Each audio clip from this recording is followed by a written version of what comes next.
Sharpening के लिए स्ट्रॉप्स मेरे कुछ पसंदीदा उपकरण हैं। मेरे लिए ये धार तेज करने का अंतिम चरण है। आपकी व्यक्तिगत आवश्यकताओं के अनुरूप हमारे पास कई अलग अलग स्ट्रॉप हैं। ये हमारी सबसे छोटी स्ट्रॉप है। ये हमारा एकमात्र हैंडहेल्ड स्ट्रॉप है। ये 6 इंच लंबा है और इसमें हाथ की पकड़ है और मूल रूप से आप इसे इस तरह से पकड़ते हैं जैसे आप इसके पार अपना चाकू खींचते हैं। हमारा अगला आकार 8x2 है। इसका आकार मूलतः पारंपरिक 8x2 इंच के पत्थर जैसा है। इसे मूल रूप से एक बहुत बढ़िया धार देने वाला पत्थर समझें। और फिर हमारे पास वो है जिसे हम अपनी बेंच स्ट्रॉप्स कहते हैं। इन्हें आपकी बेंच पर लगाया जा सकता है। और हमारे पास एक है जो 10 इंच लंबा और 2 इंच चौड़ा है। चाकू के लिए एक उत्कृष्ट। और फिर हमारे पास यह अतिरिक्त बड़ा है जो 12 इंच लंबा 3 इंच चौड़ा है। इसका उपयोग लगभग किसी भी चाकू पर किया जा सकता है। ये टूल के लिए भी बहुत अच्छा है क्योंकि यह व्यापक है। और फिर हमारे पास वह भी है जिसे हम पैडल स्ट्रॉप्स कहते हैं। हमारे सभी पैडल स्ट्रॉप्स दो तरफा हैं। हमारे पास एक साबर पक्ष है और फिर हमारे पास एक चिकना पक्ष है। यह 8 इंच गुणा 2 इंच का है। और हमारे पास हमारा एक्स्ट्रा लार्ज भी है जो 12 इंच का है। 12 इंच गुणा 3 इंच। और इसमें साबर पक्ष और चिकना पक्ष दोनों शामिल हैं। हमारे मन में अक्सर यह सवाल आता है कि क्या आपको चिकनी या साबर साइड वाली स्ट्रॉप खरीदनी चाहिए। और वास्तव में इसका सरल उत्तर यह है कि इनमें से कोई भी ठीक काम करेगा। आप किसी भी उपकरण या चाकू पर साबर पक्ष का उपयोग कर सकते हैं या किसी भी उपकरण या चाकू पर चिकने पक्ष का उपयोग कर सकते हैं। हमने पाया है कि लकड़ी का काम करने वाले और नक्काशी करने वाले लोग साबर साइड को पसंद करते हैं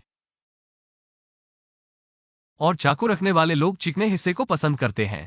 स्ट्रॉप्स का उपयोग करते समय मैं स्ट्रॉप्स पर एक यौगिक का उपयोग करने की सलाह देता हूं। इसके बिना उपयोग करने की तुलना में यह अधिक तेजी से बढ़िया बढ़त उत्पन्न करता है। लेकिन आप बिना स्ट्रॉप्स का उपयोग कर सकते हैं।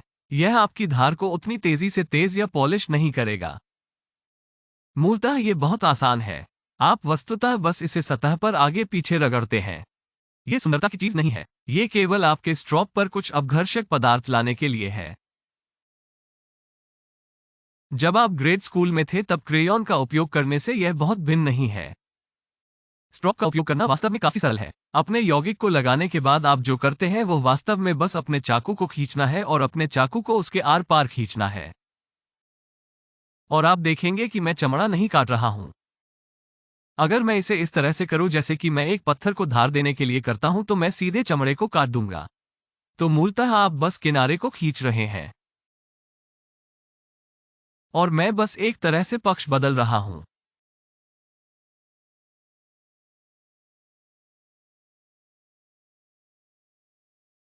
और यह वास्तव में इस चीज को तीव्र कर रहा है। यह चाकू शुरू में तेज था लेकिन अब यह और भी तेज होता जा रहा है।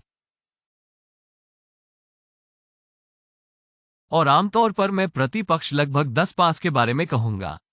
यह वास्तव में इस बात पर निर्भर करता है कि शुरुआत में आपके चाकू की धार कितनी अच्छी थी।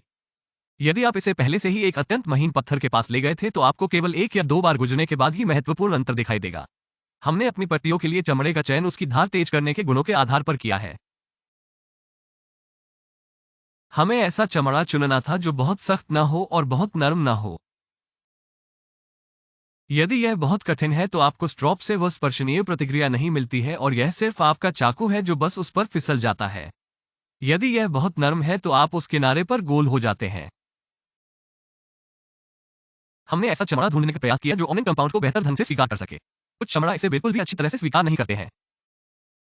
यदि आपके पास अभी भी हमारे स्टॉप के बारे में कोई प्रश्न है तो कृपया हमें कॉल करें।